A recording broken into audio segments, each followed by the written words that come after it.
السلام علیکم ورحمۃ اللہ وبرکاتہ۔ الحمد للہ وحدہ والصلاة والسلام علی من لا نبی بعدہ، اما بعد۔ محترم سامعین کرام، مشارکین اعظام، مقدمہ صحیح مسلم کی تدریس جاری ہے۔ کچھ دروس آپ سماعت کر چکے ہیں۔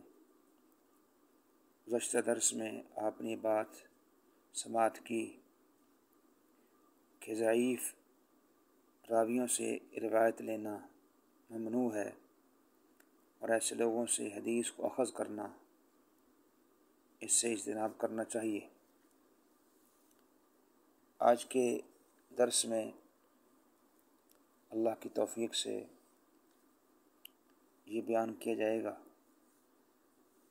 کہ دین اسلام کے اندر سند کی بڑی اہمیت ہے اور روایت اہل ثقات سے، جو ثقہ لوگ ہیں، ان سے لینی چاہیے۔ اور راویوں کی جرح یہ جائز نہیں بلکہ ضروری ہے، اور یہ غیبت میں شامل نہیں ہے بلکہ اس سے شریعت مکرمہ، شریعت مطہرہ کا دفاع ہے۔ امام مسلم رحمہ اللہ نے اپنی اسانید کے ساتھ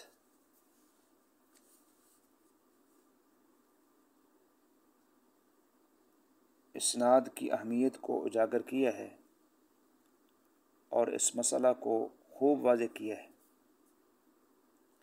امام صاحب اپنے شیخ حسن بن ربیع کے حوالے سے جناب محمد بن سیرین رحمہ اللہ کا یہ قول نقل کرتے ہیں، جہاں انہوں نے دو سندیں بیان کی ہیں، ایک حسن بن ربیع کے حوالے سے اور ایک فضیل کے حوالے سے۔ ہشام کا بیان ہے کہ ابن سیرین نے فرمایا ہے، ان ھذا العلم دین، یہ علم یعنی فن حدیث کا جو علم ہے دین ہے۔ فانظروا امن تاخذون دینکم، لہٰذا تم دیکھو کس سے تم اپنا دین حاصل کرتے ہو۔ مطلب یہ ہے ان کا آنکھ بند کر کے ہر کسی سے حدیث نہ لیا کرو، کیونکہ حدیث محض علم نہیں بلکہ دین ہے۔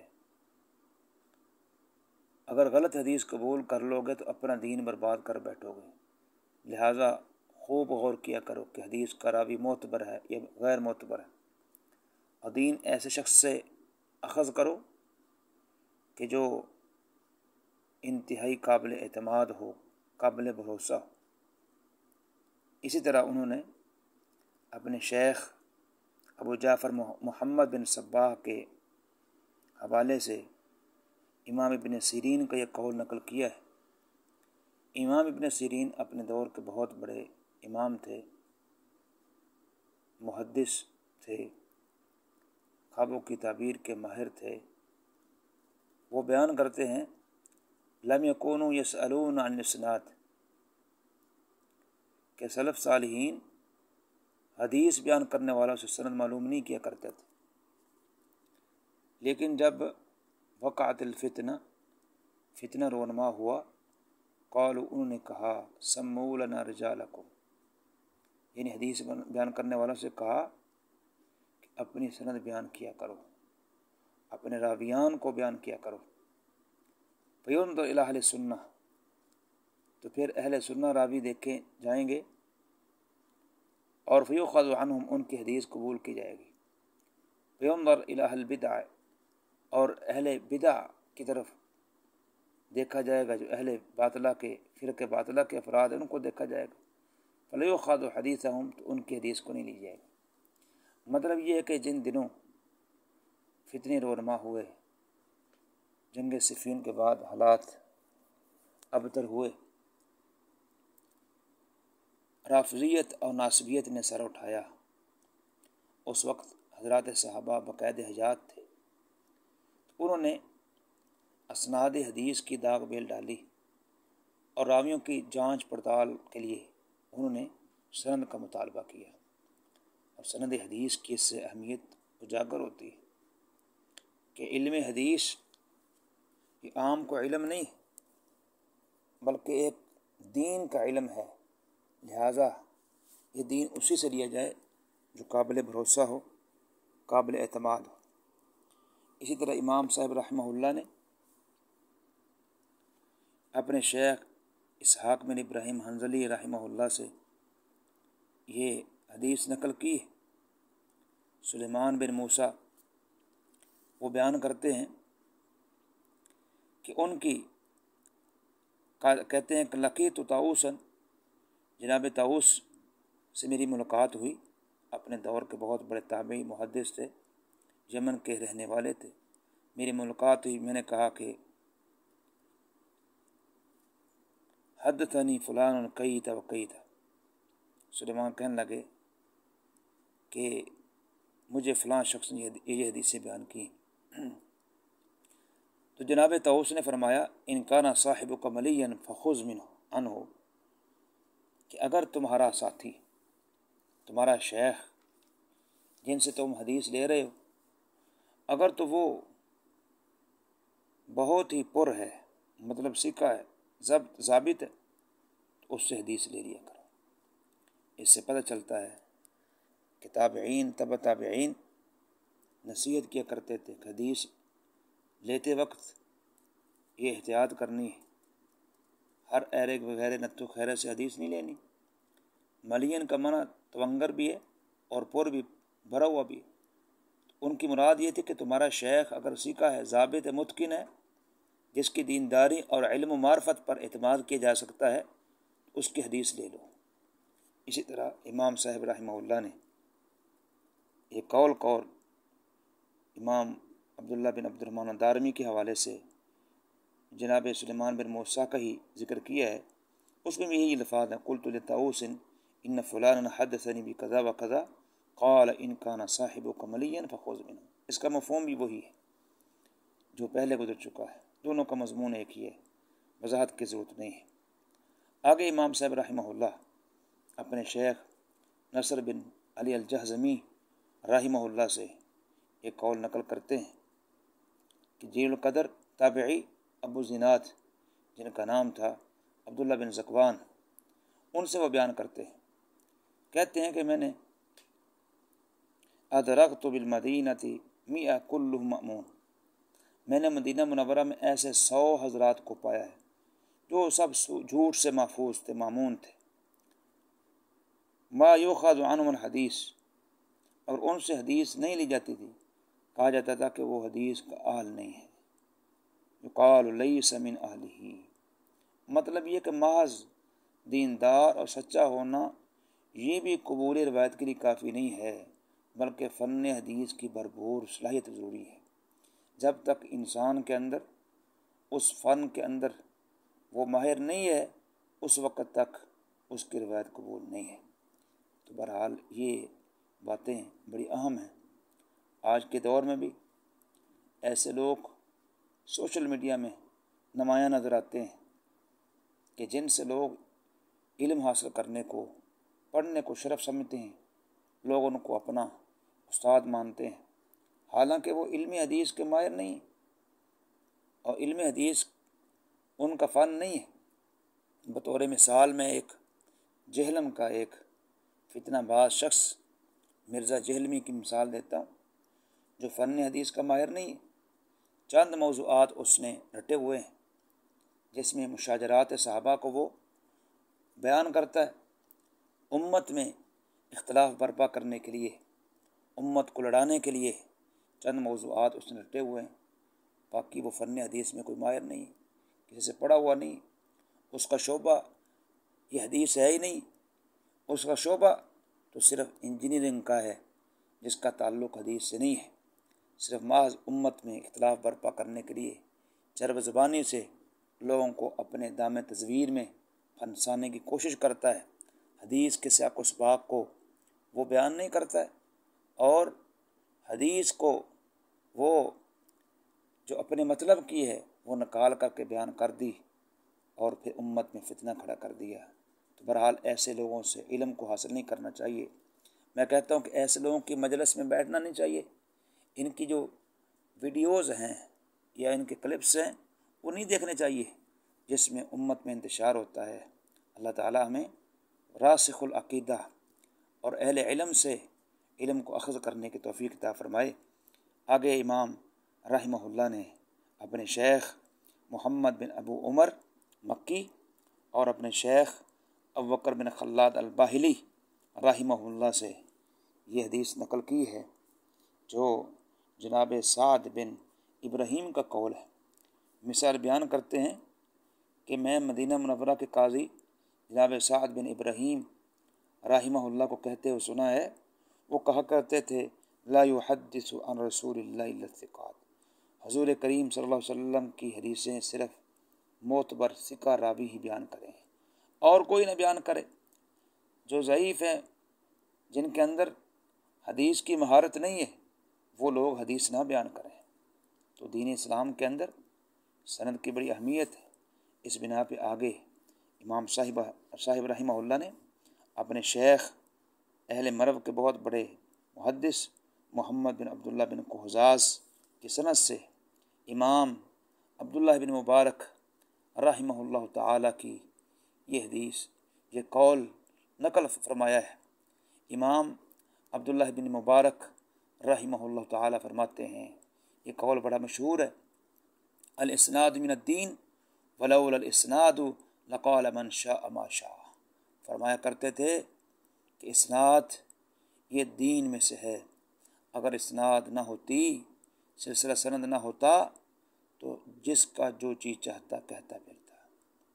تو یہ بہت بڑا عظیم قول ہے کہ جناب عبداللہ بن مبارک رحمہ اللہ کی یہ جو بات ہے یہ بہت ہی قابل غور ہے، سونے کے پانی کے ساتھ لکھنے کے قابل ہے۔ اس سے پتہ چلتا ہے کہ سند یہ دین کا حصہ ہے، کیونکہ یہ ساری کی ساری سند حدیث کی حفاظت کے لیے ہیں۔ اگر سند نہ ہوتی، جس کا جو چیز چاہتا کہتا، یہ سند ہی ہے جو جھوٹوں کے منہ میں لگام ڈالتی ہے۔ اگر سند نہ ہوتی تو دین آج کھلواڑ ہوتا۔ اس سے پتہ چلتا ہے کہ محدثین اللہ ان کی قبروں پر کروڑوں رحمتیں نازل فرمائے کہ جنہوں نے حدیث کی بڑی حفاظت فرمائی ہے۔ اللہ کے نبی علیہ الصلوۃ والسلام کے دین کو محفوظ کرنے کے لیے سند کا سلسلہ کیا انہوں نے عام کیا ہے۔ اور اسی طرح انہوں نے محمد بن عبداللہ اپنے شیخ کے حوالے سے ایک اور قول نقل کیا ہے۔ وہ عباس بن ابی رزمہ فرمایا کرتے تھے کہ میں نے عبداللہ ابن مبارک رحمہ اللہ سے یہ بھی قول سنا ہے۔ وہ کہتے ہیں بیننا و بین القوم القوائم یعنی الاسناد، ہمارے اور لوگوں کے درمیان یہ قوائم ہیں، پائے ہیں، یعنی وہ اسناد کو مراد لے رہے تھے، یعنی یہ سند جو ہے ہمارے درمیان اور ان لوگوں کے درمیان ان کی حیثیت کیا ہے، یہ ایک قوائم کی حیثیت ہے۔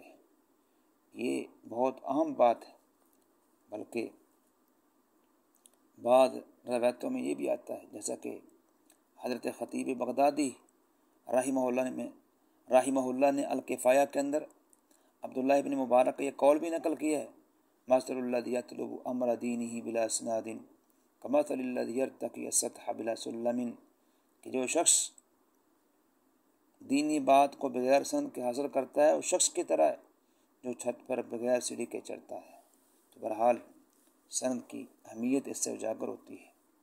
اسی طرح محمد بن عبداللہ کی یہ ایک اور وہ روایت نقل کرتے ہیں جس میں اتصال سند کی اہمیت اجاگر ہوتی ہے کہ سند کا متصل ہونا بھی ضروری ہے، کہ سند کی دو باتیں جس میں ضروری ہیں، ایک تو تمام راوی ثقہ ہوں، کوئی ضعیف نہ ہو، اور دوسرے نمبر پر سند متصل ہو، اس میں انقطاع نہ ہو۔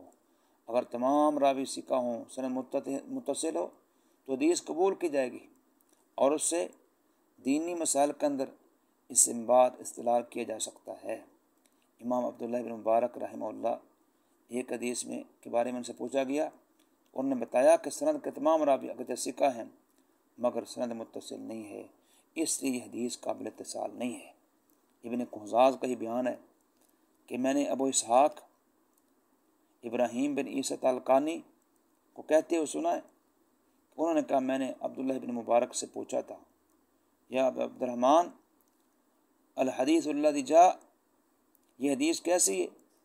ان من البر بعد البر ان تصلی لابویک مع صلاتک وتصوم لہما مع صومک، نیکی کے بعد یہ نیکی ہے کہ تم اپنی نماز کے ساتھ اپنے والدین کے لیے بھی نماز پڑھو اور اپنے روزوں کے ساتھ ان کے لیے بھی روزے رکھو۔ طالقانی کا بیان ہے کہ جناب عبداللہ ابن مبارک نے کہا، یا ابا اسحاق، ابو اسحاق، امن ھذا، یہ حدیث کس سے مروی ہے، اس کو کون بیان کرتا ہے؟ طالقانی نے کہا، میں نے ان سے عرض کیا کہ یہ حدیث من حدیث شہاب بن خراش، یہ شہاب بن خراش کی حدیثوں میں سے ایک حدیث ہے۔ تو امام عبداللہ کہتے ہیں ثقۃ امہ، عبداللہ نے فرمایا کہ یہ ثقہ ہیں، وہ کس سے روایت کرتے ہیں؟ آگے سلسلہ سند کیا ہے؟ طالقانی کہتے ہیں الحجاج بن دینار، کہ وہ حجاج بن دینار سے روایت کرتے ہیں۔ عبداللہ ابن مبارک فرمانے لگے ثقۃ امن، یہ بھی ثقہ ہیں، وہ کس سے بیان کرتے ہیں؟ طالقانی کہنے لگے کہ قال رسول اللہ صلی اللہ علیہ وسلم، کہ میں نے عرض کیا، وہ کہتے ہیں کہ اللہ کے رسول نے ارشاد فرمایا۔ امام عبداللہ ابن مبارک رحمہ اللہ بہت بڑے امام ہیں، فرمانے لگے ان بین الحجاج بن دینار و بین النبی مفاوضہ، سنو ابو اسحاق، یہ بات قابل غور ہے، حجاج بن دینار اور نبی کریم صلی اللہ علیہ وسلم کے درمیان تو ایسے بیان ہیں جن کو پار کرتے ہوئے سواریاں ہلاک ہو جاتی ہیں، تنقطع ہوئی الاعناق المطی ولیکن لیس فی صدقۃ اختلاف، مگر صدقہ میں کوئی اختلاف نہیں ہے۔ تو بہرحال بیان کرنے کا مقصد یہ ہے، راوی ثقہ ہیں لیکن درمیان میں انقطاع ہو تو پھر بھی وہ روایت قابل حجت نہیں ہوتی۔ سند حدیث کے لیے یہ ضروری ہے کہ جہاں راوی ثقہ ہوں وہاں سند بھی متصل ہو، اسی طرح راویوں کی عدالت کا ہونا بھی ضروری ہے۔ حدیث کے قابل ہونے کے ساتھ سند کے اتصال کے علاوہ راویوں کی عدالت وہ بھی کیا ہے، مسلمہ ہے۔ اگر سند کا ایک راوی بھی غیر ثقہ ہو تو حدیث ضعیف ہے اور اس کے قابل استدلال ہونے میں اختلاف ہے، جیسا کہ امام صاحب نے آگے اقوال نقل کیے، وہ محمد سے ہی نقل کرتے ہیں، کہتے ہیں کہ عبداللہ ابن مبارک رحمہ اللہ یقول علی رؤوس الناس، وہ برملا کہا کرتے تھے عبداللہ ابن مبارک، دعو حدیث عمر بن ثابت، عمر بن ثابت کی حدیث کو چھوڑو، کیوں؟ فإنہ کان یسب السلف، وہ سلف کو یعنی حضرات صحابہ کو برا بلا کہتا تھا۔ یہاں دیکھیے کہ امام عبداللہ ابن مبارک رحمہ اللہ نے ابو المقدام عمر بن ثابت کوفی کے بارے میں یہ جرح کی ہے، یہ نہایت ضعیف راوی ہے، عبداللہ ابن مبارک کا معاصر تھا، تو یہ شخص جو تھا اس کا عقیدہ تھا کہ رسول کریم علیہ السلام کے بعد حضرات صحابہ مرتد ہو گئے تھے، کافر ہو گئے تھے۔ یہ انتہائی خبیث رافضی شخص تھا اور یہ سیدنا عثمان غنی کو یہ گالیاں بکتا تھا، جناب علی رضی اللہ تعالیٰ عنہ کو شیخین پر ترجیح دیتا تھا۔ تو یہ جو راوی ہے عمر بن ثابت رافضی، اس کے بارے میں امام ابو داود رحمہ اللہ نے کتاب الطہارہ کے اندر باب اذا اکبرت الحیضہ میں اس کی روایت معلق نقل کی ہے اور فرمایا ہے عمرو بن ثابت رافضی رجل سوء ولکنہ صدوق فی الحدیث، عمر غالی رافضی ہے، برا آدمی تھا مگر حدیث میں کیا سچا ہے۔ مطلب یہ ہے صداقت تو ہے لیکن انتہائی وہ برا آدمی تھا، رافضی تھا، اس بنا پہ حدیث میں جرح ہے۔ تو لہٰذا ایسے لوگوں سے بھی حدیث کو نہیں لینا چاہیے کہ جو سلف صالحین حضرات صحابہ جنہوں نے دین کو محفوظ کیا ہے ان کو برا بھلا کہتے ہیں۔ بھائیو، آج آپ دیکھ لیں امت میں فتنہ پیدا کرنے والا جہلم کا یہ شخص مرزا علی جہلمی جس کا نام ہے، یہ حضرات صحابہ کو، جن میں سیدنا عثمان غنی، طلحہ و زبیر، سیدہ عائشہ، سیدنا ابو سفیان، حضرت امیر معاویہ رضی اللہ تعالیٰ عنہ کے بارے میں زبان درازی کرتا ہے، ایسے انسان سے علم کیسے لیا جا سکتا ہے کہ جو سلف امت پر بولتا ہے، ان کی گرفت کرتا ہے، ان کو برا بھلا کہتا ہے؟ ایسے انسان سے علم نہیں لینا چاہیے، ایسے انسان کی مجلس اٹینڈ نہیں کرنے چاہیے، اس کے کلپس نہیں سننے چاہیے۔ تو بہرحال بیان کرنے کا مقصد یہ ہے کہ دین کے اندر سند کی بڑی اہمیت ہے، راویوں کی عدالت یہ انتہائی ضروری ہے۔ اور اسی طرح امام صاحب رحمہ اللہ نے آگے مزید اقوال نقل کیے ہیں جو قابل سماع ہیں اپنے شیخ ابو بکر بن نضر کے حوالے سے۔ انہوں نے یہ بات نقل کی ہے، کہتے ہیں حدثنا ابو عقیل صاحب وحیہ قال كنت جالسا عند القاسم بن عبید اللہ ويحيى بن سعید فقال يحيى للقاسم، سیدہ عائشہ کی آزاد کردہ تلمیزہ بوحیہ کے آزاد کردہ تلمیذ ابو عقیل کہتے ہیں کہ میں قاسم بن عبید اللہ اور یحییٰ بن سعید القطان کے پاس بیٹھا ہوا تھا۔ یحییٰ نے قاسم سے کہا، یا ابا محمد انہ قبیح علی مثلک، اے ابو محمد آپ جیسے شخص کے لیے یہ بات نہایت نازیبا ہے کہ ان تسأل عن شیء من امر هذا الدین فلا یوجد عندک منہ علم ولا فرج او علم ولا مخرج، کہ آپ سے دین کی کوئی بات پوچھی جائے اور آپ کے پاس اس کے متعلق کوئی علم نہ ہو، کوئی حل نہ ہو، اور اسی طرح یا علم ہو کوئی اس کے لیے حل نہ ہو۔ قال له القاسم واما ذاک، قاسم نے یحییٰ سے پوچھا کس وجہ سے؟ یحییٰ نے کہا لأنک ابن امامی ہدا، اس لیے کہ آپ دین کے دو پیشوا حضرت صدیق اکبر عمر فاروق رضی اللہ عنہما کے فرزند ہیں، ابن ابی بکر و عمر۔ تو ابو وکیل کہتے ہیں قاسم نے یحییٰ کو جواب دیا، اقبح من ذاک عند من اقل عن اللہ ان اقول بغیر علم وآخذ عن غیر ثقۃ، کہا کہ سنو، اس سے زیادہ بری چیز اس شخص کے نزدیک جس کو اللہ نے دین کا علم دیا ہے یہ بات ہے کہ میں علم کے بغیر کوئی بات کہوں یا غیر معتبر غیر ثقہ شخص سے علم دین حاصل کروں۔ ابو عقیل کہتے ہیں یہ بات سن کر کے یحییٰ بن سعید القطان خاموش ہو گئے اور کوئی جواب نہ دیا۔ اس سے پتہ چلتا ہے کہ علم دین اسی انسان سے اخذ کرنا چاہیے جو قابل اعتماد ہو، جس کے اندر صلاحیت ہو۔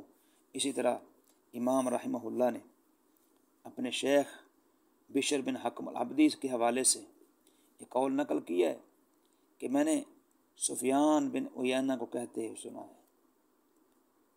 کہ مجھے لوگوں نے بوحیہ کے تلمیذ ابو عقیل سے روایت کرتے ہوئے بتایا ہے، کیا کہا ہے؟ ان ابناء علی عبداللہ بن عمر سألوا عن شیء لم یکن عنده فی علم، کہ جناب عبداللہ بن عمر کے ایک فرزند سے لوگوں نے کوئی بات دریافت کی، ان کے پاس اس سلسلے میں کوئی علم نہیں تھا۔ تو جناب یحییٰ بن سعید القطان نے ان سے کہا، واللہ انی لأعظم ان یکون مثلک وانت ابن امام الہدا، یعنی عمر وابن عمر، کہا کہ بخدا مجھ پر یہ بات بہت بڑی شاق گزری ہے، بہت ہی مجھے یہ دھچکا لگا ہے کہ آپ جیسے شخص سے دین کے دو پیشواؤں کے صاحبزادے ہیں۔ یحییٰ کی مراد کیا ہے؟ یہ حضرت عمر فاروق عبداللہ بن عمر کے صاحبزادے ہیں۔